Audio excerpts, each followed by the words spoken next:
देखो ये एसएससी के एग्जाम में आने वाला यूनिट डिजिट का ये क्वेश्चन है। देखते हैं क्या है। 1 गुणे 3 गुणे 5 गुणे 7 गुणे 9 ऐसे ऐसे कहां तक 999 तक है ना। पूछा है कि के गुणन में इकाई का अंक बताइए, यानी यूनिट डिजिट निकालने को पूछा है। और इतनी बड़ी संख्या है, इसका कैसे निकालेंगे, बहुत टाइम लग जाएगा। इसके लिए आओ एक ट्रिक बताते हैं, बहुत मजेदार है। देखो क्या है, देखो 5 का गुणा ना, देखो 5 का गुणा यदि हम ओड नंबर में करेंगे यानी विषम संख्या में करेंगे, इसका कितना आएगा यूनिट डिजिट, इसका आपका 5 ही आएगा। कितना आएगा, 5 ही आएगा। अब पहले बात सुनो और पूरा सुनो पहले। देखो 5 का गुणा यदि हम विषम संख्या में करेंगे, किसमें, इसका हम इवन में करेंगे, यानी इवन यानी सम में करेंगे।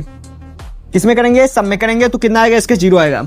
अब देखो तो मैं एग्जाम्पल से समझाता हूँ इसे, एग्जाम्पल से। देखो जैसे यहाँ पर मैंने 5 ले लिया, क्या 5 ले लिया, इसका मैं ओड नंबर में करूंगा यानी विषम करूंगा।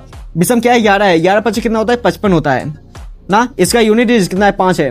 अब देखो 5 का गुणा यदि मैं 13 कर रहा हूँ, 13 5 कितना होता है, 65 होता है। इसका यूनिट डिजिट कितना है, 5 है। देख रहे हैं ना, ये आपका ओड नंबर में हो गया। अब देखो, अब तुम्हें इवन नंबर में करके दिखाता हूँ।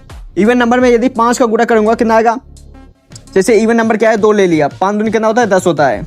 कितना होता है, 10 होता है। देखो इसका यूनिट 0, 5 का गुणा यदि मैं कितने में कर रहा हूँ, 4 में कर रहा हूँ, 5 कितना होता है, 20 होता है। इसका यूनिट डिजिट 0। अब समझ गए ना, आप समझ गए। अब देखो, अब तुम्हें क्वेश्चन पर ले चलते हैं। क्या पूछा है इसमें, देखो क्या है, 1 गुणे 3 गुणे 5 है, इसमें आ गया आपका 5।